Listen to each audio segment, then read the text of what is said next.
ఈ సెన్స్ ఆర్గాన్స్‌ను, జ్ఞానేంద్రియాలను 2000 అంటే ప్రాచీన కాలంలో క్రీస్తు పూర్వం 2300 సంవత్సరాల క్రితం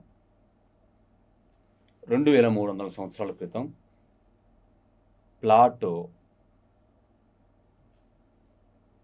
అరిస్టాటిల్ ఇద్దరు శాస్త్రవేత్తలు ఈ ఇద్దరు శాస్త్రవేత్తలు జ్ఞానేంద్రియాలు 5 అని కనుగొని వాటిలో స్పర్శ జ్ఞానం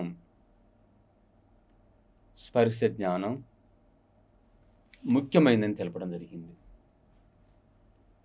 అలా స్పర్శ జ్ఞానం ముఖ్యమైనదని తెలిపితే వీరిద్దరూ ఆ తర్వాత కాలంలో వచ్చిన అరిస్టాటిల్ శిశువైన ఆల్బర్ట్ మ్యాగ్నస్ అనే శాస్త్రవేత్త స్పర్శ జ్ఞానం అనేది అది నాడీ వ్యవస్థ సంబంధించింది అని చెప్పి అరిస్టాటిల్ చెప్పిన అభిప్రాయాన్ని తప్పుగా తెలపడం జరిగింది. ఆ తర్వాత కాలంలో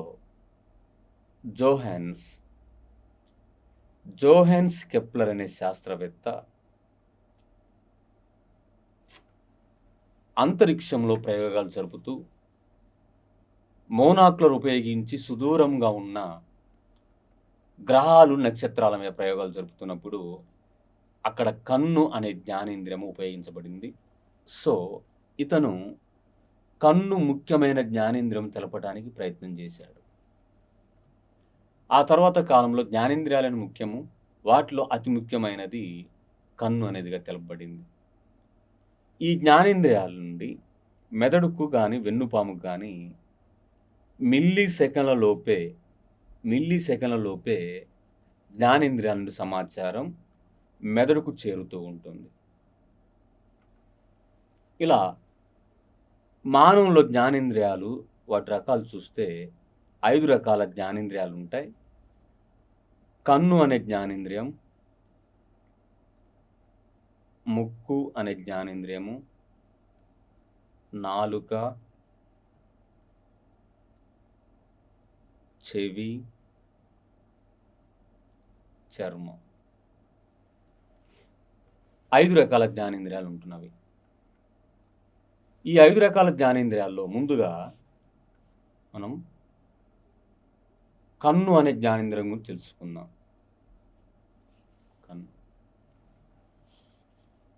ఈ కన్ను అనే జ్ఞానేంద్రియం, కన్ను గురించిన అధ్యయనాన్ని ఆప్థమాలజీ అంటారు. కంటి గురించిన అధ్యయనము ఆప్థమాలజీ. కన్ను అనేది మనకు బయటికి కనిపిస్తున్న భాగం, చాలా తక్కువగా ఉంటుంది. ఇంకా దాని వెనక అంటే కపాలంలో ఇంకెక్కువ కంటి భాగం ఆక్రమించి ఉంటుంది. సో మనకు బయటికి కనిపించే భాగం 1/6 మాత్రమే. మనకు బయటికి కనిపించే ఆ కంటి భాగం 1/6 మాత్రమే మనకు బయట కనపడుతూ ఉంటుంది. అంటే 6 వంతుల్లో 1 వంతు మాత్రమే బయటకు కనిపిస్తూ ఉంటుంది. 6 భాగాలు అనుకుంటే 1 వంతు మాత్రం, 1 భాగం మాత్రం బయటకు కనిపిస్తుంది. ఈ కంటిపై ప్రతిబింబం 6 సెకండ్ల సేపు మాత్రమే తర్వాత మాయమవుతుంది. అంటే కంటిపై ప్రతిబింబం ఏర్పడటానికి పట్టే సమయం 6 సెకండ్లు. ఈ కన్ను అనేది ఎంత అద్భుతమైన ప్రక్రియ నిర్వర్తిస్తుందంటే మారులెస్ ప్రాసెస్ను కలిగి ఉంటుంది. కంటి ముందు ఒక సెకండ్కు కదలనటువంటి 16 చిత్రాలను కదలనటువంటి, కదలిక లేని 16 చిత్రాలు సెకండ్ లోపు ప్రదర్శిస్తే అటువంటి కదలనటువంటి వాటిని కూడా కన్ను కదిలే చిత్రంగా స్వీకరిస్తుంది. అంటే ఎంత సమయానికి? 1 సెకండ్లోనే 16 చిత్రాలు ప్రదర్శించబడాలి. సినిమా థియేటర్లో ఆ స్క్రీన్ మీద చూస్తున్నప్పుడు కదలికలు ఉంటాయి, కానీ ఆ ఫిల్మ్లో కదలికలు ఉండవు. అలా ఆ ఫిల్మ్లో ఉన్న ఇమేజెస్ అనేది, ఆ ప్రతిబింబాలు సెకండ్ లోపే 16 అనేది ప్రొజెక్ట్ చేయబడుతూ ఉంటుంది. సో అప్పుడు మనకు దాంట్లో కదలికలని తెలుస్తూ ఉంటుంది. ఒక సెకనుకు 16 ప్రతిబింబాలు ప్రదర్శిస్తే వాటిని కదిలే వాటినిగా కన్ను స్వీకరిస్తూ ఉంటుంది. ఒక కంటిలో 6 రకాల కండరాలు ఉంటాయి. 6 రకాల కండరాలుండి అలా 2 కళ్ళల్లో ఒక్కో కంటిలో 6 కండరాల చొప్పున ఉండి, ఆ 2 కళ్ళను సమన్వయంగా ఎడమ కన్ను ఏ డైరెక్షన్‌లో అయితే కదులుతుందో, కుడి కన్ను కూడా అదే డైరెక్షన్‌లో కదులుతూ ఉంటుంది. కుడి కన్ను ఏ డైరెక్షన్‌లో కదులుతుందో, ఆ ఎడమ కన్ను కూడా సమన్వయంగా అదే డైరెక్షన్‌లో కదలటం జరుగుతూ ఉంటుంది. అయితే మనము కంటికి చూడవలసిన వస్తువు లేదా చదవవలసిన అక్షరాల మధ్య, పుస్తకానికి మధ్య కనీసం దూరం చూసినట్లయితే 30 సెంటీమీటర్ల దూరం ఉండాలి. కంటికి, పుస్తకానికి మధ్య ఉండవలసిన కనీస దూరం. ఈ కంటికి టీవీకి మధ్య ఉండవలసిన దూరం 2.5 మీటర్లు. కన్ను అనే జ్ఞానేంద్రియం గురించి చెప్పుకుంటున్నాం. 5 రకాల జ్ఞానేంద్రియాల్లో కన్ను అనే జ్ఞానేంద్రియం, కంటి గురించిన అధ్యయనము ఆప్థమాలజీ. బయటికి కనబడే కంటి భాగము 1/6 పోర్షన్. కంటిపై ప్రతిబింబం పట్టే సమయము 6 సెకండ్స్. కంటి ముందు సెకండ్లోనే 16 చిత్రాలను కదలనటువంటి వాటిని ప్రదర్శిస్తే వాటిని కదిలే చిత్రాలుగా స్వీకరిస్తుంది. ఒక కంటిలో 6 రకాల కండరాల నుండి వాటిని సమన్వయంగా కదుల్చుకు ఉపయోగపడుతుంది. కంటికి పుస్తకానికి కనీస దూరము 30 సెంటీమీటర్లు ఉండాలి. అయితే కంటికి టీవీకి ఉండవలసిన దూరం 2.5 మీటర్లు ఉంటుంది. మరి ఈ కంటిని రక్షించేవి చూస్తే కనుబొమ్మలు, ఐబ్రోస్, కన్నుబొమ్మలు, ఐబ్రోస్ రక్షణ కల్పిస్తాయి. ఇంకా కంటిని కనురెప్పలు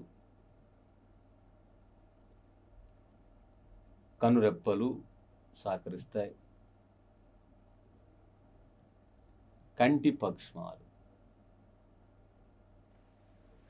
వాటిలో గ్రంథులు కూడా సహకరిస్తాయి. అవి లాక్రిమల్ గ్రంథులు. వీటిలోనే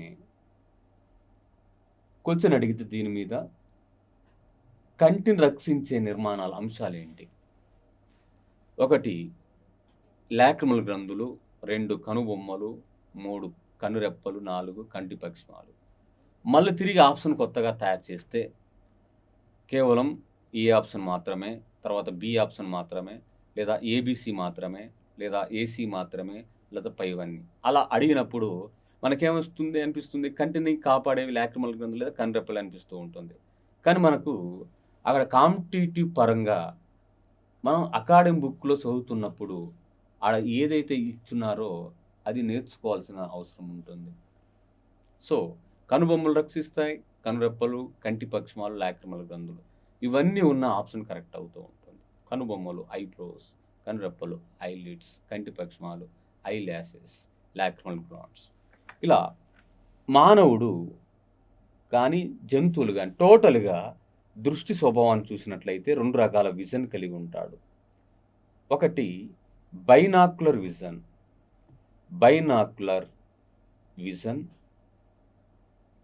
2 మోనాక్యులర్ విజన్. జీవులు దృష్టిని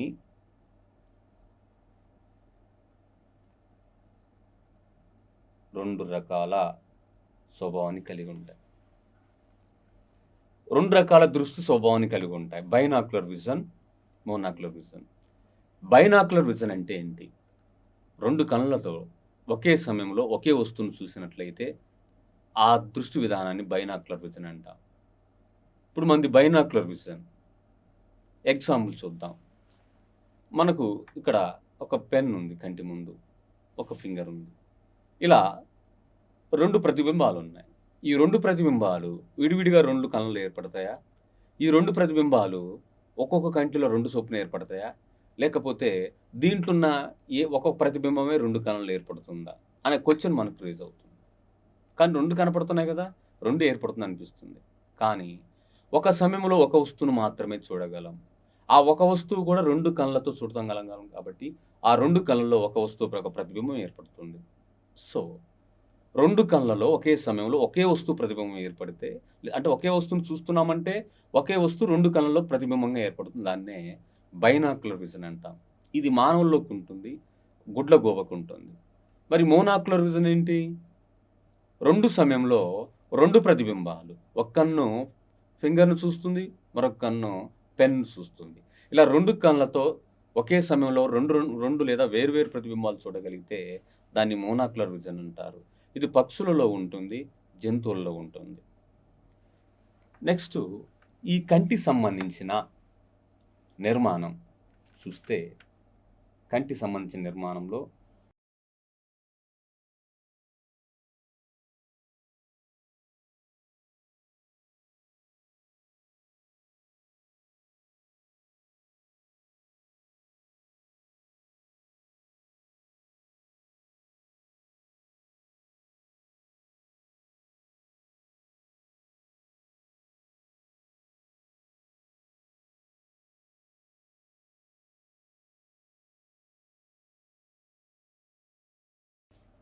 భాగాలు చూసినట్లయితే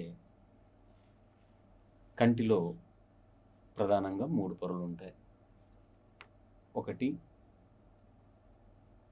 దృఢస్థరం.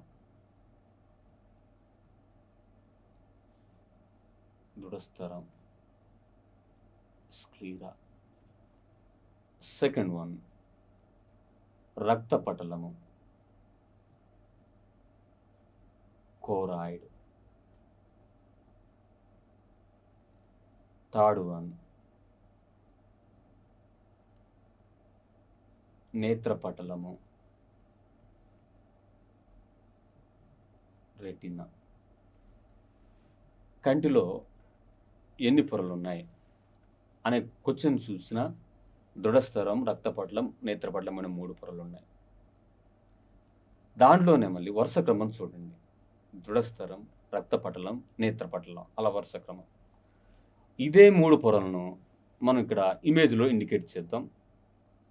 బ్రింజాల్ కర్రలో ఉన్న ఈ వెలుపలి పొర ఇక్కడ మనం గీసింది యాక్చువల్గా కంటిలో అది తెలుపు రంగులో ఉంటుంది. ఇక్కడ పొరలు వేరువేరుగా ఉన్నాయని చెప్పడం కోసం ఇక్కడ రకరకాల కలర్స్ యూజ్ చేయడం జరిగింది. వీటిలో వెలుపలి పొర దృఢస్థరం. ఈ దృఢస్థరం ముందుకు విస్తరించి ఇక్కడ చూడండి, ఉబ్బిన భాగం ఎల్లో కలర్లో కనపడుతుంది. ముందుకు విస్తరించి ఈ ఎల్లో కలర్లో ఉన్న ఇక్కడ ఉన్న ఈ పొరను ఏర్పరుస్తుంది, ఈ నిర్మాణాన్ని ఏర్పరుస్తుంది. దీనిని కార్నియా అనే పేరుతో పిలుస్తారు. కార్నియా లేదా దీన్ని శుక్లపటలం అని కూడా పిలువబడుతుంది. శుక్లపటలం. ఇక్కడ దీని మీద క్వశ్చన్ చూస్తే కార్నియాను ఏర్పరిచిన పొర ఏమిటి? కార్నియా నిర్మాణాన్ని ఏర్పరిచిన పొర ఏమిటి? ఫస్ట్ ఆప్షన్ రక్తపటలము, 2వ ఆప్షన్ రెటినా, 3వ ఆప్షన్ నేత్రపటలము, 4వ ఆప్షన్ దృఢస్థరం. ఆప్షన్ ఏదవుతుంది? ఏది కరెక్ట్ అవుతుంది? దృఢస్థరం. ఎందుకంటే మన ఇమేజ్లో మనం గీస్తూ ప్రతి ఒక్క పాయింట్ను మనం ఎక్స్ప్లెయిన్ చేస్తూ ఆ పాయింట్ని అక్కడ దాని యొక్క లింక్ను కూడా, రిలేషన్ కూడా చెప్పడం జరుగుతుంది. ఒక్కోసారి కార్నియా అనేది దేనికి సంబంధించింది అలా జతపరచాలు కూడా ఏదో ఒకటి తీసుకుని అక్కడ రకరకాల జతపరచాలు వచ్చి వేరే టాపిక్లో ఇచ్చి ఈ టాపిక్లో కూడా ఒక పాయింట్ను అక్కడ యాడ్ చేయొచ్చు. రక్తపటలం, దృఢస్థరం, నేత్రపటలం, రెటినా. ఏది కరెక్ట్ అవుతుంది? దృఢస్థరం. దాని మీద బ్లూ కలర్లో ఉన్న ఒక పొర ఉంటుంది, పారదర్శకమైన పొర. బ్లూ కలర్లో ఇక్కడ గీసిన బ్లూ కలర్లో ఒక పారదర్శకమైన పొర ఉంటుంది, ట్రాన్స్పరెన్సీ లేయర్ ఉంటుంది. దానిని కంజెక్టివా అనే పేరుతో పిలుస్తారు. దేని మీద ఉంది కంజెక్టివా? కార్నియా మీద ఉన్నది. ఈ కార్నియాది ఏది ఏర్పరిచింది? కార్నియాను దృఢస్థరం ఏర్పరిచింది. ఒక వ్యక్తి చనిపోయినప్పుడు 6 గంటల లోపు కంటి నుండి సేకరించే భాగమే కార్నియా.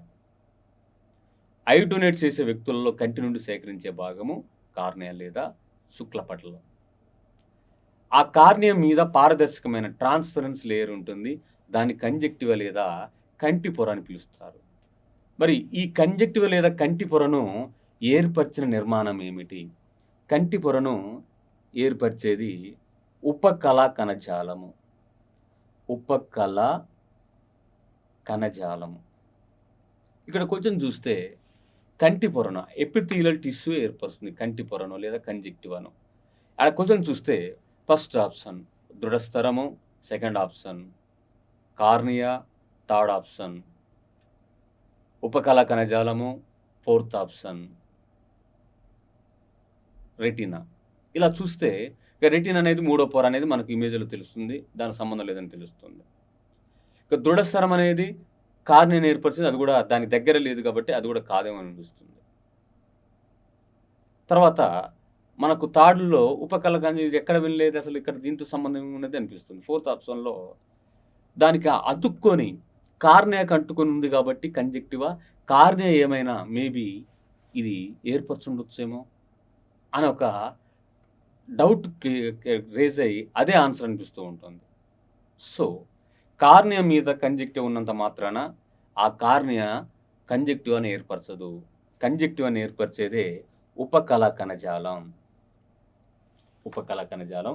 ఇది పారదర్శకమైంది. లోపలికి కాంతిని ప్రసరింపజేయడానికి ఉపయోగపడుతూ ఉంటుంది. ఇది దృఢస్థరం. ఈ దృఢస్థరం అనేది వెలుపలి పొర తెలుపు రంగులో ఉండి లోపలి భాగాలను దృఢంగా ఉంటుంది. లోపలి భాగాలను రక్షణ కల్పిస్తూ ఉంటుంది. అదే దృఢస్థరం ముందుకు విస్తరించి ఒక ఉబ్బెత్తుగా ఉన్న కార్నియాని ఏర్పరుస్తుంది. ఆ కార్నియా అనేది అది దృష్టి సంబంధించిన నిర్మాణం కాబట్టి చనిపోయిన వ్యక్తి కంటి నుండి 6 గంటల లోపు సేకరించబడుతుంది కార్నియా. ఎవరికైనా ఐ డొనేషన్ చేసే వ్యక్తి యొక్క కంటి నుండి కార్నియాను వేరు చేయడం జరుగుతూ ఉంటుంది. అటువంటి కార్నియా మీద మరొక పారదర్శకమైన లేయర్ ఉంటుంది. దానిని కంజక్టివా లేదా కంటి పొర అని పిలవటం జరుగుతూ ఉంటుంది.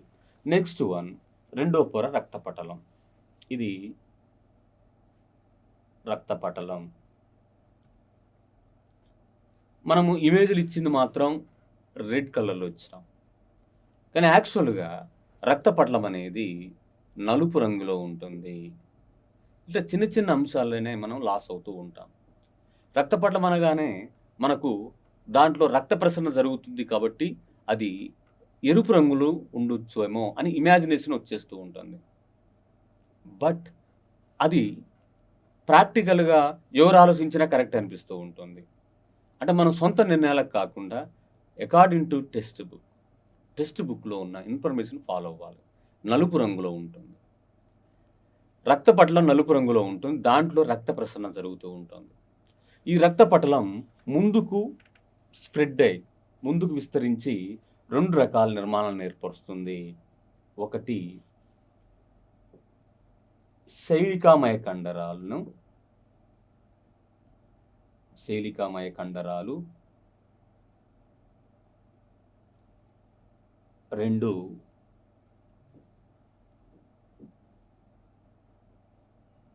రెటినాను 2 ఐరిస్‌ని ఏర్పరుస్తుంది. ఐరిస్ లేదా దీన్నే కనుపాప అని కూడా పిలుస్తారు. శైలికామయ కండరాలు, ఐరిస్ అనేవి దేని నుండి ఏర్పడతాయి? రక్తపటలము నుండి. కంటిలో రెండో పొరైన రక్తపటలము ఇంకా 2 నిర్మాణాలను ఏర్పరుస్తుంది. అక్కడ చూడండి ఇమేజ్‌లో చూసినట్లయితే ఇక్కడ జూమ్ చేయబడింది. ఈ జూమ్ చేయబడిన ఇమేజ్‌లో ఆ రెడ్ కలర్‌లో గీసిన ఆ రక్తపటలం ముందుకు విస్తరించి 2 స్ట్రక్చర్స్ గీసుకున్నాం. బ్లాక్ రంగులో ఉన్న ఈ నిర్మాణం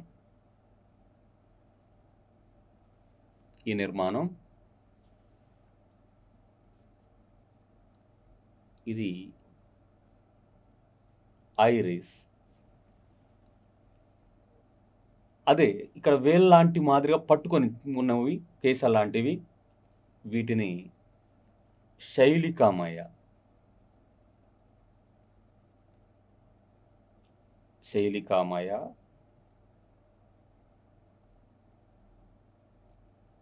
కండరాలు అంటారు. శైలికమయ కండరాలు. అంటే శైలికమయ కండరాలను మరియు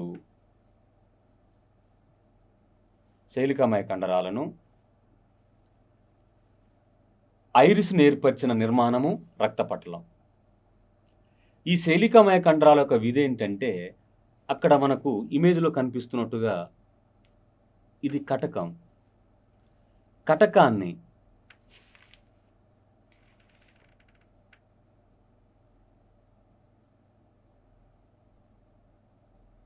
కటకాన్ని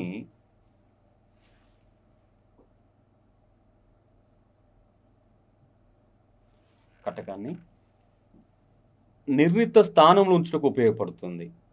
కుంభాకార కటకం ఉంది కంటిలో. ఆ కంటిలో నిర్ణీత స్థానంలో ఉంచడానికి శైలికమయ కండరాలు ఉపయోగపడతాయి. ఇది శైలికమయ కండరాల యొక్క విధి. రక్తపటలం ఏర్పరిచిన శైలికమయ కండరాల యొక్క విధి. Next one then iris. Nothing but దీన్ని కనుపాప అని కూడా పిలుస్తారు. ఈ కనుపాప ఇది డైరెక్ట్‌గా మనం ఫ్రంట్ నుండి చూసినట్లయితే ఇలా ఉన్న కంటి ముందు అంచులు తెలుపు రంగును కలిగి ఉంటాయి. మధ్య భాగం ఇలా నలుపు రంగును కలిగిన పొర ఉంటుంది.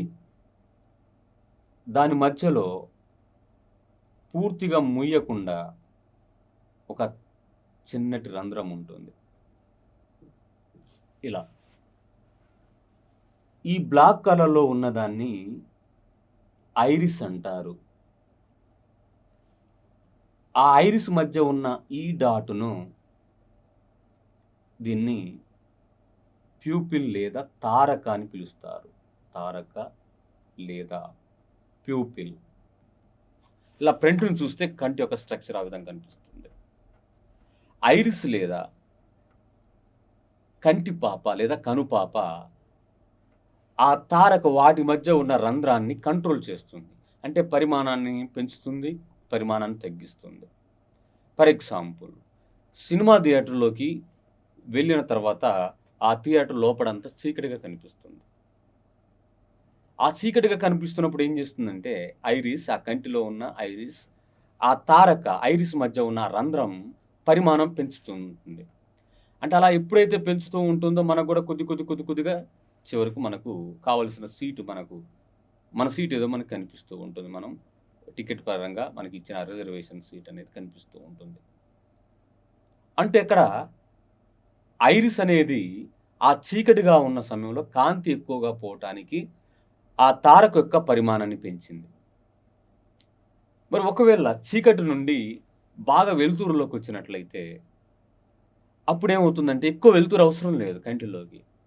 ఐరిస్ ఏం చేస్తుందంటే సంకోచం చెందించి ఆ కండరాలు ఐరిస్ కండరాలు సంకోచం చెందటం వల్ల ఆటోమేటిక్‌గా తారక యొక్క ఆ రంధ్రము కూడా చిన్నదిగా మారుతుంది. సో, తక్కువ వెలుతురు, తక్కువ కాంతి చేరినా కూడా ఆ ఎక్కువ వెలుతురులో ఆ వస్తువులను పర్ఫెక్ట్‌గా చూడగలం. సో, ఐరిస్ యొక్క ఫంక్షన్ ఏదని తెలుస్తుంది. తారక యొక్క వ్యాసాన్ని కంట్రోల్ చేస్తూ ఉంటుంది. తారక యొక్క పరిమాణాన్ని మార్చడం, పెంచడాన్ని వంటి క్రియలో పాల్గొంటుంది. ఇదే ఐరిస్ ఆధార్ కార్డ్ ప్రింట్ చూస్తున్నప్పుడు ఆ యొక్క టీవీలో కెమెరాలో ఆధార్ కార్డ్‌లో ఆ యొక్క ఐరిస్‌ను పొందుపరచడం జరుగుతూ ఉంటుంది. ఇలా ఆధార్ కార్డ్‌లో ఐరిస్‌ను ఉపయోగించవచ్చు అనే విధానాన్ని మిమీ చోయ్ అనే శాస్త్రవేత్త ఆధార్ కార్డ్‌లో ఐరిస్ ఉపయోగాన్ని కనుగొన్నాడు. ఆధార్ కార్డ్‌లో ఐరిస్ ఉపయోగించడానికి కనుగొన్న శాస్త్రవేత్త మిమీ చోయ్ అనే శాస్త్రవేత్త. ఇలా సెకండ్ పొరైన రక్తపటలం ఐరిస్‌ను ఏర్పరుస్తుంది మరియు శైలికమయ కండరాలను ఏర్పరుస్తుంది. అలా ఈ ఐరిస్ మధ్య ఉన్న ఈ రంధ్రాన్ని తారక లేదా ప్యూపిల్ అనే పేరుతో పిలుస్తారు. ఈ రంధ్రం ద్వారానే కటకం మీద ప్రతిబింబం పడుతుంది. ఇక్కడ కాంతి ప్రసార మార్గం అని క్వెషన్ చేస్తే దానికి ఆప్షన్స్ ఒకవేళ ఏదన్నా అడిగితే మనకు చూడండి ఆ వరుస క్రమం. ముందుగా కాంతి, arrow mark, conjunctiva, arrow mark, cornea, arrow mark, iris, arrow mark, కటకం. సెకండ్ వన్ కాంతి arrow mark, cornea arrow mark, conjunctiva arrow mark, తారక యారో మార్క్ కటకం. థర్డ్ వన్ కాంతి యారో మార్క్, కటకం arrow mark, conjunctiva arrow mark, cornea arrow mark, iris. Fourth option కాంతి arrow mark, conjunctiva arrow mark, cornea arrow mark, తారక arrow mark కటకం. ఏది correct అవుతుంది? Fourth one. అంటే కాంతి కంజక్టివా నుండి కార్నియా ద్వారా దాని ఒక మధ్య చిన్న రంధ్రం ఉంది, నల్లటి గుడ్డు మధ్యలో చిన్న రంధ్రం ఉంటుంది, దాని తారక ద్వారా ప్రొజెక్ట్ చేయబడుతూ ఉంటుంది. అంతేగాని ఐరిస్ అనేది కనుపాప అంటామని లేదా కంటిపాప అంటామని ఐరిస్ మీద నుంచి వెళ్ళదు. ఇప్పుడు కంటిలో మనకు నల్లటి గుడ్డు నుంచి వెళ్ళదు. ఆ నల్లటి గుడ్డు మధ్యలో ఒక చిన్నటి చుక్క ఉంటుంది, అది రంధ్రం, అది పోర్. అది అటువంటి రంధ్రము ద్వారా కాంతి కంటి లోపలికి కటకం మీద పడుతూ ఉంటుంది. ఆ కటకము దాని యొక్క వెనక నుండి తర్వాత దృష్టి సంబంధించిన జ్ఞానమైన మూడో పొర మీదకి చేరుతూ ఉంటుంది. సో కాంతి ఐరిస్ మీద నుంచి చేరదు, ఐరిస్ మధ్య ఉన్న తారక నుండి చేరుతూ ఉంటుంది. మరి ఇటువంటి రక్తపటలంలో కుక్కలకు కానీ, పిల్లులకు కానీ, జంతువులకు కానీ, కుందేలకు కానీ టపెటమ్ లూసిఫెరిన్ అనే ఒక స్ఫటికం ఉండటం వలన రాత్రి సమయంలో ఆ జంతువుల కంటి మీద కాంతి పడినట్లయితే వాటి కళ్ళు మెరుస్తూ ఉంటాయి. రాత్రి సమయంలో కళ్ళు మెరుటకు కారణమైన స్ఫటికం టపెటమ్ లూసిఫెరిన్. ఇవి కంటిలో, జంతువుల కంటిలో మాత్రమే, అది కూడా రక్తపటలంలో మాత్రమే మెరవటానికి ఉపయోగపడే ఒక స్ఫటికం, ఒక crystal. It is called tapetum luciferin. Next, ఇప్పటి వరకు మనము దృఢస్థరం గురించి చెప్పుకున్నాం, రక్తపటలం. థర్డ్ వన్ ఏంటంటే నేత్రపటలం. ఈ నేత్రపటలాన్ని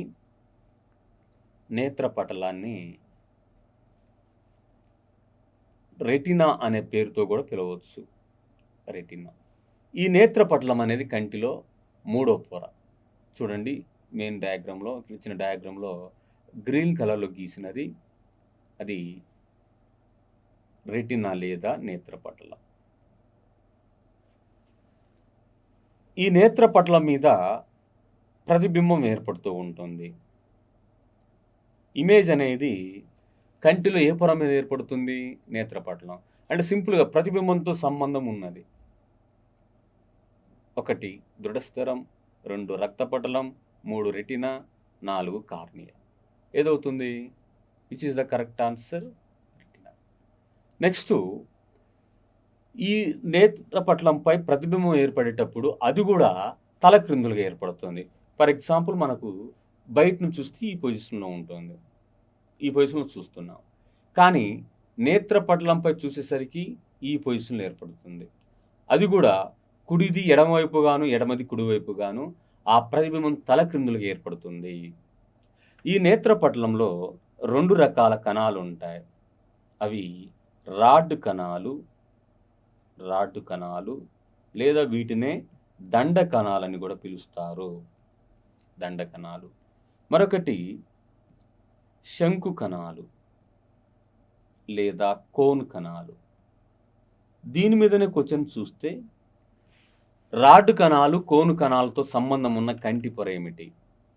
నేత్రపటలం లేదా రెటినా. రెటినా లేదా నేత్రపటలంలో ఏ రకమైన కణాలు ఉంటాయి? రాడ్ కణాలు, శంకు కణాలు.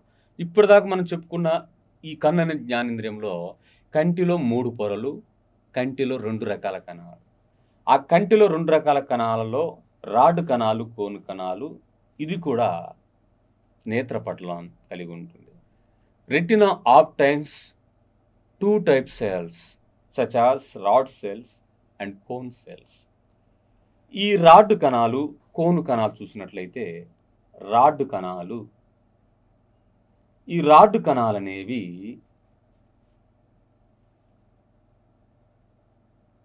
$125 మిలియన్ల సంఖ్యలో ఉంటాయి. రాడ్ కణాల సంఖ్య 125 మిలియన్లు. ఈ రాడ్ కణాలు రాత్రి సమయంలో చూడటానికి ఉపయోగపడతాయి. ఆ రాత్రి సమయంలో చూడటానికి ఉపయోగపడే ఆ రాడ్ కణాలు వాటి ద్వారా రాత్రి సమయంలో ఏ వస్తువు చూసినా కూడా ఆ వస్తువు బూడిద రంగులో కనిపిస్తూ ఉంటుంది. రాత్రి సమయంలో ఆ వస్తువు బూడిద రంగులో కనిపిస్తూ ఉంటుంది. మరి ఈ రాడ్ కణాలు ఒక వర్ణకాన్ని కలిగి ఉంటాయి. రొడాప్సిన్. ఈ రొడాప్సిన్ అనే వర్ణకం రాత్రి సమయంలో చూడటానికి ఉపయోగపడే రాడ్ కణాల్లో ఉండే ఒక వర్ణకం. ఈ రొడాప్సిన్ అనేది ఏ అనే విటమిన్ వలన ఏర్పడుతూ ఉంటుంది. ఇది రాడ్ కణాలు. అంటే రాత్రి సమయంలో చూస్తున్న జీవి యొక్క కంటిలో ఎక్కువ సంఖ్యలో ఉంటాయి రాడ్ కణాలు. ఫర్ ఎగ్జాంపుల్ గుడ్లగూబలో. మరి కంటిలో ఈ రాడ్ కణాల యొక్క సంఖ్య చూస్తే 125 మిలియన్లు. ఇవి ఎక్కువ సంఖ్యలో అంటే కోన్ కణాల కంటే కూడా ఎక్కువ సంఖ్యలో ఉంటాయి. రాత్రి సమయంలో చూడటానికి ఉపయోగపడతాయి. ఆ రాత్రి సమయంలో చూస్తున్నవన్నీ కూడా బూడిద రంగులో. సో, ఇవి ఒక వర్ణకాన్ని రాత్రి సమయంలో చూడటానికి ఒక పిగ్మెంట్‌ను కలిగి ఉంటాయి. దాన్నే రొడాప్సిన్ అనే పేరుతో పిలుస్తారు. ఈ రొడాప్సిన్ అనేది ఏర్పడటానికి కారణమైనది ఏ అనే విటమిన్. సెకండ్ వన్ చూద్దాం. సెకండ్ వన్ కోన్ కణాలు లేదా శంకు కణాలు. ఈ కోన్ కణాల సంఖ్య 7 మిలియన్స్ ఉంటాయి. Total of cone cells about 7 millions. ఇవి తక్కువ సంఖ్యలో అంటే కంపేర్ చేస్తే రాడ్ కణాలు, కోన్ కణాలు కంపేర్ చేస్తే రాడ్ కణాలు 125 మిలియన్స్ ఉంటాయి. కోన్ కణాలు 7 మిలియన్స్ ఉంటాయి. ఇవి పగటి సమయంలో వెలుతురులో వివిధ రంగులు గుర్తించడానికి ఉపయోగపడతాయి. రాత్రి సమయంలో చూడటానికి ఉపయోగపడేది రాడ్ కణాలు. పగటి సమయంలో కోన్ కణాలు. అంటే వెలుతురులో వివిధ రంగులు లేదా కాంతిలో వివిధ రంగులు చూడటానికి కోన్ కణాలు ఉపయోగపడతాయి. ఈ కోన్ కణాల్లో ఉండే వర్ణకం ఐడాప్సిన్ అనే వర్ణకం ఉంటుంది. ఐడాప్సిన్. రాడ్ కణాల్లో ఉండే వర్ణకం చెప్పుకున్నట్లుగా రొడాప్సిన్ కోన్ కణాల్లో. ఈ రెండింటికి ఐడాప్సిన్ కానీ మరియు రొడాప్సిన్ కానీ ఏర్పడటానికి కావలసిన విటమిన్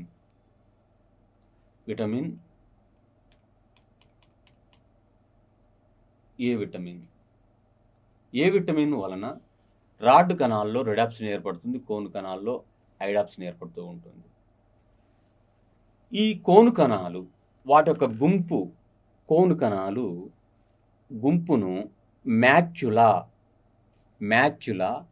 లేదా దానిని యెల్లో స్పాట్ దాన్నే పచ్చచోటు అని కూడా పిలుస్తారు. పచ్చచోటు లేదా ఫోవియా అనే పేరుతో పిలుస్తారు. యెల్లో స్పాట్ లేదా పచ్చచోటు లేదా ఫోవియా లేదా మ్యాక్యులా. ఏంటి అసలు మ్యాక్యులా? కోన్ కణాల సమూహం. ఒకళ్ళ క్వశ్చన్ అడిగితే ఈ క్రింది వానిలో మ్యాక్యులా సంబంధించింది ఏమిటి? మ్యాక్యులా అంటే ఏమిటి? ఫస్ట్ ఆప్షన్ రాడ్ కణాలు, కోన్ కణాలు లేని ప్రాంతం. సెకండ్ ఆప్షన్ రాడ్ కణాలు, కోన్ కణాలు కలిగిన ప్రాంతం. థర్డ్ ఆప్షన్ కోన్ కణాల యొక్క గుంపు. ఫోర్త్ ఆప్షన్ రాడ్ కణాల యొక్క గుంపు. Which is the correct answer? Cone కణాల సమూహాన్ని మ్యాక్యులా అనే పేరుతో పిలుస్తారు. అంటే ఇక్కడ కోన్ కణాల కింద రాసుకుంటే మ్యాక్యులా అని రాసుకున్నాం అనుకుంటే ఒకవేళ ఇక్కడ దీనికి సంబంధించిందని తెలుస్తూ ఉంటుంది. కోన్ కణాల సమూహమే మ్యాక్యులా. జనరల్‌గా కంటిలో ప్రతిబింబం ఎక్కడ ఏర్పడుతుంది? మూడో పొర అయిన రెటినా మీద ఏర్పడుతుంది.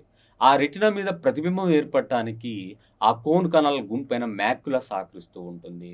సో, మనం చెప్పినట్లయితే కంటిలో ప్రతిబింబం రెటినాలోని మ్యాక్యులా మీద ఏర్పడుతూ ఉంటుంది. అయితే ఆ ప్రతిబింబాన్ని కరెక్ట్‌గా అర్థం చేసుకోవడం కోసం అక్కడి నుండి ఒక నాడి బయలుదేరుతూ ఉంటుంది. ఆ నాడి దృక్నాడి, ఆప్టిక్ నర్వ్ అని పిలుస్తారు. దృక్నాడి, ఆప్టిక్ నర్వ్ అనే పేరుతో పిలుస్తున్నారు. ఈ ఆప్టిక్ నర్వ్ అనేది దేనికి కనెక్ట్ అయి ఉంటుంది? రెటినా లేదా నేత్రపటలానికి కనెక్ట్ అయి ఉంటుంది. అలా రెటినా లేదా నేత్రపటలం ఈ దృక్నాడి కలిసే ప్రాంతంలో అక్కడ ఆ ప్రాంతంలో ఎటువంటి రాడ్ కణాలుండవు, కోన్ కణాలుండవు. అలా రాడ్ కణాలు, కోన్ కణాలు లేకుండా ఉండే ఆ చోటును అందచుక్క అని పిలుస్తారు. అందచుక్క లేదా బ్లైండ్ స్పాట్.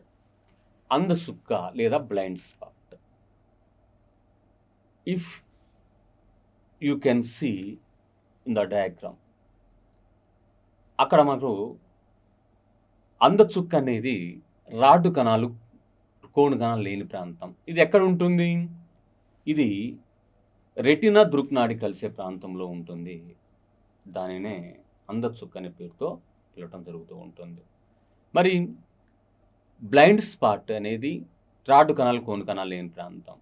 ఎల్లో స్పాట్ అనేది కేవలం కోను కణాల యొక్క గుంపే ఎల్లో స్పాట్గా పిలవటం జరుగుతూ ఉంటుంది.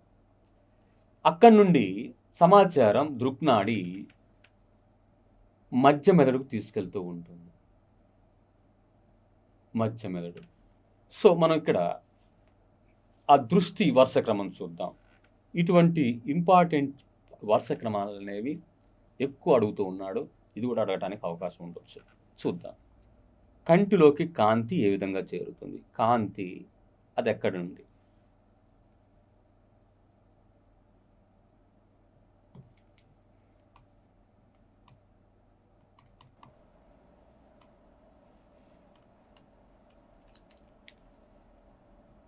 కాంతి అక్కడుండి కంజక్టివా,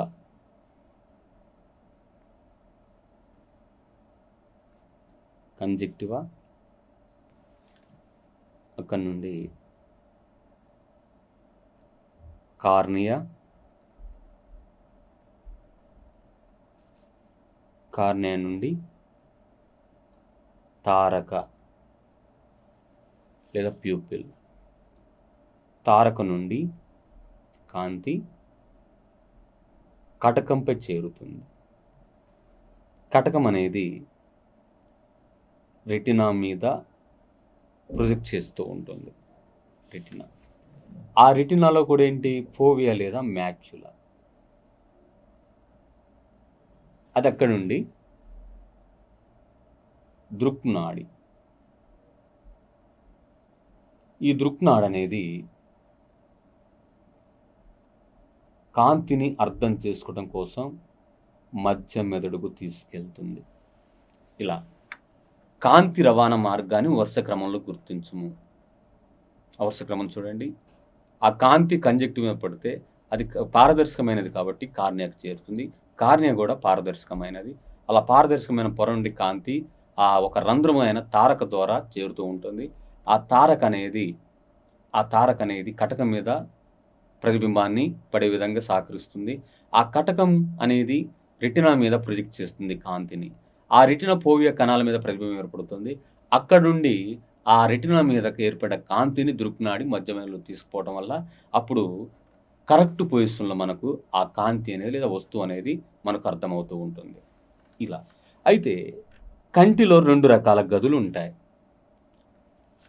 కంటిలో 2 రకాల గదులు. If you can see this picture, కటకం ముందు ఉన్న ఈ స్మాల్ ఛాంబర్ను నేత్రోదక కక్ష అంటారు. నేత్రోదక కక్ష, యాక్యువేట్ ఛాంబర్. కటకం వెనుక ఉన్న ఈ పెద్ద గదిని కాచవత్ కక్ష అని పిలుస్తారు. కాచవత్ కక్ష అంటే కంటిలో 3 పొరలు ఉన్నాయి. కంటిలో 2 రకాల కణాలు ఏర్పడతాయి. కంటిలో 2 రకాల గదులు ఉంటాయి. ఆ 2 రకాల గదులు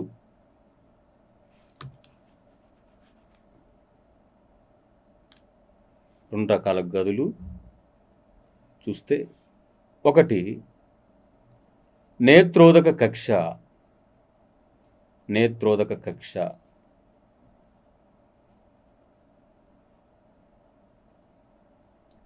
యాక్వియస్ ఛాంబర్. కాచవత్ కక్ష.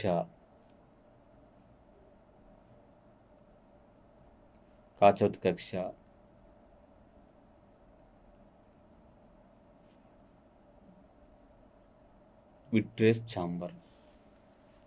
ఇలా 2 గదులు. ఫర్ ఎగ్జాంపుల్ రఫ్గా చూద్దాం. ఇది కటకం అనుకుంటే, ఇది కటకం వెనక ఉన్న గది, పెద్ద గది. కటకం ముందు ఉన్న ఈ చిన్న గది. కటకం ముందు ఉన్న ఈ చిన్న గదిని నేత్రోద కక్ష అని, కటకం వెనుక ఉన్న ఈ పెద్ద గదిని కాచవత్ కక్ష అని పిలుస్తారు. ఈ నేత్రోద కక్షలో నీరు వంటి ద్రవం ఉంటుంది. నేత్రోద కక్షలో ఉన్న ఆ ద్రవం అనేది నీరు. కాచవత్ కక్షలో ఉన్న ఆ ద్రవాన్ని జెల్లీ వంటి ద్రవం ఉంటుంది. కాచవత్ కక్షలో జెల్లీ వంటి ద్రవం ఉంటుంది. అదే నీరు వంటి ద్రవం. ఇలా జెల్లీ వంటి ద్రవం మరి నీరు వంటి ద్రవాలు ఈ రెండు కలిసి కంటి నుండి బయట నుంచి వచ్చే బాహ్య పీడనాన్ని రక్షణ కల్పిస్తూ ఉంటాయి. అంటే కంటిని బాహ్య పీడనం నుండి ఈ రెండు రకాల గదుల్లో ఉన్న ద్రవాలు రక్షణ కల్పిస్తాయి. ఏది చిన్న గది అవుతుంది? నేత్రోద కక్ష.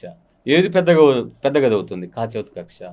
So our eye obtains two chambers such as aqueous chamber, second one vitreous chamber. తర్వాత ఈ కంటికి కలిగే వ్యాధుల గురించి మనం డిస్కస్ చేసినట్లయితే, కంటికి కలిగే వ్యాధులు,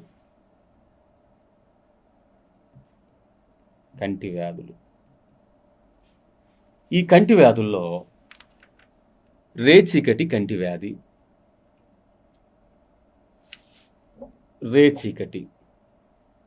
కంటి వ్యాధి, జీరప్థాల్మియా ఇది కంటికి సంబంధించిన డ్రై ఐస్. చత్వారము కంటికి సంబంధించిన వ్యాధి. మరొకటి కెరటోమలేసియా కంటికి సంబంధించిన వ్యాధి. ఈ కంటికి సంబంధించిన వ్యాధితో పాటు కొన్ని దృష్టి సమస్యలు ఉంటాయి. వాటిలో ఒకటి మయోఫియా. దీన్నే హ్రస్వ దృష్టి అనే పేరుతో పిలుస్తారు. మయోఫియా లేదా అశ్వ దృష్టి అంటే ఏంటి? కటకం అనేది రెటినాపై ప్రతిబింబాన్ని దగ్గరగా ఏర్పరిచినప్పుడు దగ్గర వస్తువులు మాత్రమే కనిపించి దూర వస్తువులు కనిపించని కంటి వ్యాధి. దగ్గర వస్తువులు మాత్రమే కనిపించి దూర వస్తువులు కనిపించని కంటి వ్యాధిని మయోఫియా లేదా అశ్వదృష్టి అంటారు. వీరికి అమర్చే కటకము పుటాకార కటకం. బైకానోకేవ్ లెన్స్. మరొక కంటి సంబంధించిన సమస్యలో దీర్ఘదృష్టి లేదా దీన్నే హైపర్మెట్రోఫియా అని పిలుస్తారు. హైపర్మెట్రోఫియా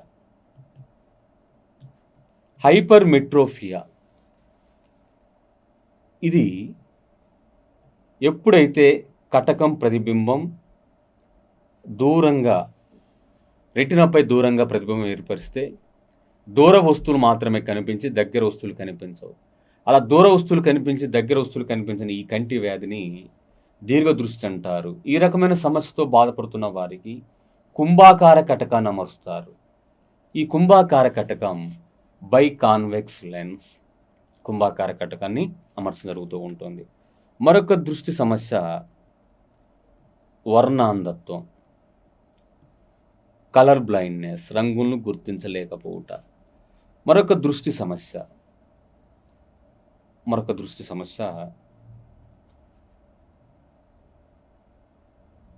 దాన్ని ట్రకోమా అని కూడా పిలుస్తారు. ట్రకోమా వ్యాధి అంటే కళ్ళు ఎర్రగా మారటం. కెలామీడియా టకామస్ బ్యాక్టీరియా వల్ల కళ్ళు ఎరుపు రంగులో మారుతాయి. దీనిలో కొయ్య కండ జబ్బు అని కూడా పిలవడం జరుగుతుంది. మరొక కంటి సమస్య కెటరాక్ట్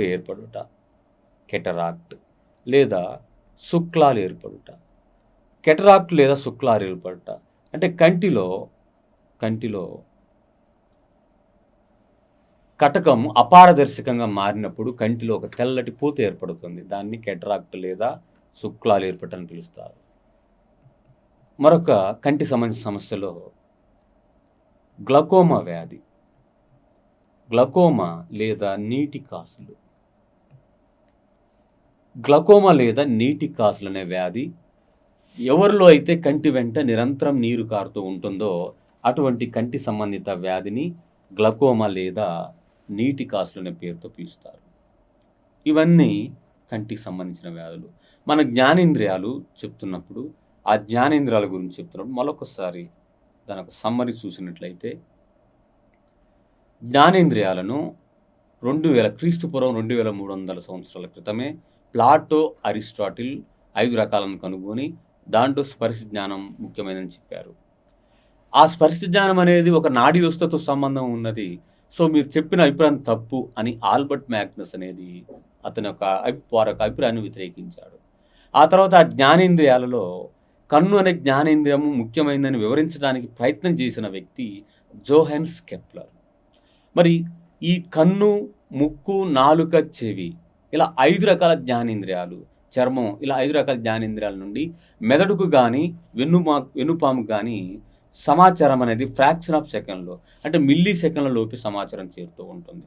ఇలా వీరు కనుగొన్న ఆ జ్ఞానేంద్రియాలు కన్ను, ముక్కు, నాలుక, చెవి, చర్మం జ్ఞానేంద్రియాలు. అయితే ఈ కంటికి సంబంధించిన జ్ఞానేంద్రియం గురించి చెప్పుకుంటే కంటి గురించిన అధ్యయనం ఆప్థమాలజీ. మనకు బయటికి కనపడే కంటి భాగం 1/6 వంతు మాత్రమే. కంటిలో ప్రతిబింబము 6 సెకండ్ల మాత్రం సమయం నిలిచి ఉంటుంది. ఈలో ఒక కంటిలో 6 రకాల కండరాలుండి కంటిని సమన్వయం కదులుస్తూ ఉంటాయి. కంటికి పుస్తకానికి మధ్య కనీస దూరము 30 సెంటీమీటర్లు. కంటికి టీవీకి మధ్య ఉండవలసిన దూరము 2.5 మీటర్లు. ఈ కంటిని రక్షించేవి కనుబొమ్మలు, కనురెప్పలు, కంటి పక్ష్మాలు, లాక్రిమల్ గ్రంథులు. ఈ లాక్రిమల్ గ్రంథులతో పాటు దాంట్లో ద్రవం ఉంటుంది. దాన్నే లాక్రిమల్ ద్రవం లేదా దాన్ని కన్నీలు, సాధారణ భాషలో కన్నీలని పిలుస్తారు. సాధారణ భాషలో కన్నీలని పిలువబడుతూ ఉంటుంది.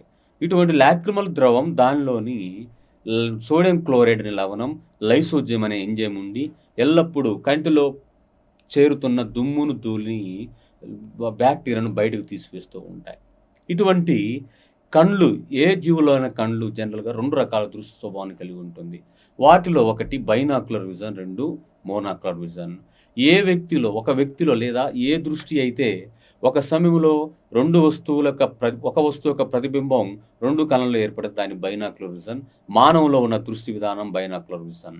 ఏ జీవులైతే దృష్టి విధానం 2 కళ్ళతో వేరు వస్తువులను ఒకే సమయంలో చూడగలిగితే దాన్ని మోనాక్యులర్ విజన్ అని పిలవటం జరుగుతూ ఉంటుంది. ఇటువంటి కన్ను ప్రధానంగా 3 పొరలు కలిగి ఉంటుంది. దృఢస్థరము, రక్తపటలము, నేత్రపటలం. ఈ దృఢస్థరం ముందుకు విస్తరించి కార్నియాను ఏర్పరుస్తుంది. ఆ కార్నియా మీద ఒక పారదర్శకమైన పొర ఉంటుంది. దాన్ని కంజక్టివ్ లేదా కంటి పొర అంటారు. ఆ కంజక్టివ్ లేదా కంటి పొర అనేది ఉపకళా కణజాలం నుంచి ఏర్పడుతూ ఉంటుంది. ఈ దృఢస్థరం తెలుపు రంగులో ఉండి కంటి లోపలి భాగాలను రక్షించడమే కాకుండా కార్నియాను ఏర్పరుస్తూ ఉంటుంది. ఆ కార్నియా చనిపోయిన వ్యక్తి కంటి నుండి ఎవరైతే ఐ డొనేట్ చేసే వాళ్ళు ఉంటారో ఆ వ్యక్తి యొక్క కంటి నుండి 6 గంటల లోపు బయటకు తీయడం జరుగుతూ ఉంటుంది. ఇక నెక్స్ట్ పొర చూస్తే రక్తపటలం, కోరాయిడ్. ఈ రక్తపటలం నలుపు రంగులో ఉంటుంది. దీంట్లో రక్త ప్రసరణ జరుగుతుంది. ఈ రక్తపటలం ముందుకు విస్తరించి 2 రకాల నిర్మాణాలను ఏర్పరుస్తుంది. ఒకటి శైలికామయ కండరాలు, మరొకటి ఐరిస్. శైలికామయ కండరాలు కటకం యొక్క స్థానం మారకుండా నిర్మిత స్థానంలో ఉంచుతుంది, ఆ సిలియర్స్ మజిల్స్. తర్వాత ఐరిస్ అనేది మన కంటిలో మనకు డైరెక్ట్గా చూస్తే కంటిలో ముందు నుంచి చూసినట్లయితే కంటిలో నల్లటి గుడ్డును ఐరిస్ అంటాం. ఆ నల్లటి గుడ్లో ఒక చిన్న రంధ్రం ఉంటుంది. మనం చుక్కగా అనుకుంటాం కానీ అది రంధ్రం, అది పోర్ ఉంటుంది, హోల్ ఉంటుంది. అటువంటి హోల్ను తారక అంటాం. ఆ తారక యొక్క పరిమాణాన్ని పెంచడం, తగ్గించడం కోసం ఐరిస్ ఉపయోగపడుతుంది. ఈ ఐరిస్ను ఆధార్ కార్డులో ఉపయోగించడాన్ని మొట్టమొదటిసారిగా మిమీచోయ్ అనే శాస్త్రవేత్త కనుగొన్నాడు. ఇలా మనం 2వ పొర రక్తపటలం గురించి చెప్తున్నప్పుడు రాత్రి సమయంలో కొన్ని జీవుల యొక్క కంటి మీద వెలుతురు పడినప్పుడు వాటి యొక్క కళ్ళు మెరుస్తూ ఉంటాయి. అంటే కుక్క, పిల్లి, కుందేలు, జంతువులు వంటి కళ్ళు రాత్రి సమయంలో మెరవటానికి కారణమైన టపెటమ్ లూసిఫెరిన్ ఆ జీవుల యొక్క రక్తపటలంలో ఆ స్ఫటికం ఉంటుంది.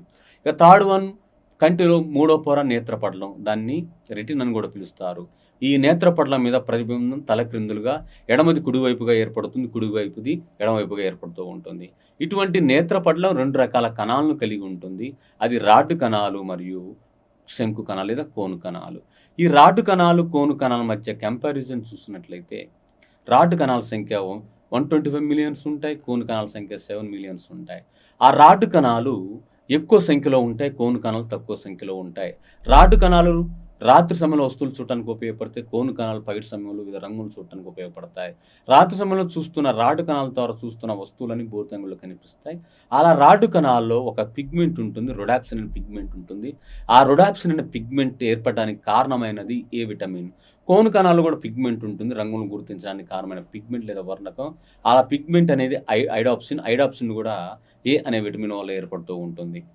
అయితే ఈ మ్యాక్యులా అనేది కోను కణాలు గుంపులుగా ఉండటం వలన ఏర్పడిన సమూహాన్ని మ్యాక్యులా లేదా యెల్లో స్పాట్ లేదా పచ్చసోటు లేదా ఫోవియా అనే పేరుతో పిలుస్తారు. ఇలా ఈ కంటికి సంబంధించిన ఆ దృష్టి సంబంధించిన జ్ఞానాన్ని చూస్తే అయితే ఇక్కడ ఈ యొక్క దృక్నాడి అనేది మరియు రెటినా కలిసే ప్రాంతంలో ఎటువంటి రాడ్ కణాలు గాని, కోన్ కణాలు గాని ఉండవు. దాన్నే అందచుక్క లేదా బ్లైండ్ స్పాట్ అంటారు. మరి కంటిలోకి మనం ఒక కాంతిని బయటున్న ఒక వస్తువును గాని, కాంతిని గాని అర్థం చేసుకుంటున్నామంటే, ఆ వస్తువు గాని, ఆ కాంతి గాని ఆ రవాణా చెందే ఒక సీక్వెన్స్ చూస్తే కాంతి అక్కడి నుండి కంజక్టివ్ మీద చేరుతుంది. కంజక్టివ్ నుంచి కార్నియాకు తీసుకుంటుంది. ఆ కార్నియా అనేది తారక ద్వారా కటకం మీదకి ప్రతిబింబాన్ని రవాణా చేస్తుంది. ఆ కటకం అనేది రెటినాలో ఉన్న ఫోవియా మీద ప్రొజెక్ట్ చేస్తుంది. ఆ రెటినా మీద ఉన్న సమాచారాన్ని ఆ దృక్నాడి మధ్య మెదడుకు చేరవేయటం వల్ల మనము ఆ స్పష్టమైన వస్తువుని గాని, కాంతిని గాని గుర్తించగలుగుతున్నాం. అలా కంటిలో 2 రకాల గదులుంటాయి. ఒకటి నేత్రోద కక్ష, కాచవత్ కక్ష. నేత్రోద కక్షలో నీరు వంటి ద్రవము, కాచవత్ కక్షలో జెల్లీ వంటి ద్రవం. కటకం ముందు ఉన్న చిన్న గది నేత్రోద కక్ష, కటకం వెనుక ఉన్న పెద్ద గది కాచవత్ కక్ష. ఇటువంటి కంటికి సంబంధించిన వ్యాధులు చూసినట్లయితే రేచీకటి అది ఏ విటమిన్ లోపం వల్ల కలుగుతుంది. జీరప్థాల్మియా లాక్రిమల్ గ్రంథులు విడుదల కాకపోవడం వల్ల ఏ విటమిన్ లోపించినప్పుడు రాత్రి ఆ లాక్రిమల్ గ్రంథుల ద్రవం విడుదల ఆగిపోయి కళ్ళు పొడిబారిపోతాయి. దాన్ని డ్రై ఐస్ లేదా పొడి కళ్ళు అంటారు. ఇక చత్వారం అంటే కూడా కంటికి సంబంధించిన సమస్య ఇది. నెక్స్ట్ కెరటో మలేసియా అంటే ఏ విటమిన్ లోపించిన వారిలో పిల్లల్లో ఆ యొక్క శుక్లపట్లం పగిలి శాశ్వతంగా అంధత్వం కలిగి దాన్ని కెరటోమలేసియా అని పిలుస్తారు. తర్వాత ఈ కంటికి సంబంధించిన ఆ కటకం ఏర్పరిచే ప్రతిబింబాలను బట్టి ఆ దృష్టి సమస్యలు చూస్తే మయోపియా లేదా అశ్వదృష్టి. కటకం ప్రతిబింబం రెటినాపై దగ్గరగా ఏర్పరిస్తే దగ్గర వస్తువులు మాత్రమే కనిపిస్తాయి. దూర వస్తువులు కనిపించవు. దానికి అటువంటి దృష్టి సమస్య ఉన్న వారికి పుటాకార కటకం అమరుస్తారు. ఇక దీర్ఘదృష్టి అంటే కటకం ప్రతిబింబాన్ని రెటినాపై దూరంగా ఏర్పరిస్తే దూర వస్తువులు మాత్రమే కనిపించి దగ్గర వస్తువులు బ్లర్రుగా కనపడతాయి, మసకగా కనపడతాయి. వారికి అమర్చే కటకం కుంభాకార కటకం. తర్వాత కంటి సంబంధించిన వ్యాధుల్లో వర్ణాంధత్వం. నలుపు, ఎరుపు అంటే ఎరుపు, ఆకుపచ్చ, నీలి రంగులన్నీ వారికి నలుపు రంగులో కనిపిస్తాయి. అటువంటి ప్రాథమిక రంగులు గుర్తించలేనటువంటి జన్యు వ్యాధిని వర్ణాంధత్వం. మరొకటి కళ్ళు ఎరుపు రంగులో మారితే ట్రకోమా అంటాం. తర్వాత కెట్రాక్ట్ లేదా శుక్లాలు ఏర్పడటం. కటకం అపారదర్శకంగా మారినప్పుడు ఆ కంటిలో ఒక వెండి రంగు లేదా తెల్లటి పూత ఏర్పడుతుంది, పొర ఏర్పడుతుంది. దాన్నే కెట్రాక్ట్ లేదా శుక్లాలు అంటారు. తర్వాత గ్లకోమా మానసిక ఒత్తిడికి గురైనప్పుడు గ్లకోమా కంటి వెంట నీరు కారుతుంది. దాన్ని గ్లకోమా లేదా నీటి కాసులని పిలుస్తారు. నెక్స్ట్ ఇదే కాకుండా కంటి సమయం ఇంకో వ్యాధి చెప్పొచ్చు. దాన్నే కంజక్టివిటీస్ లేదా కళ్ళ కలక ఎడినో వైరస్ వలన కలిగిన వ్యాధిని మెడ్రాస్లో కనుక్కున్న దాన్ని మెడ్రాస్ ఫీవర్ అంటారు. లేదా దాన్నే పింక్ ఫీవర్ అని పిలువబడుతుంది. దాన్ని కంజక్టివ్ అంటే కంటి పొరకు ఆ వైరస్ సంక్రమించినప్పుడు ఆ కలిగే వ్యాధిని కంజక్టివ్గా పిలవడం జరుగుతూ ఉంటుంది.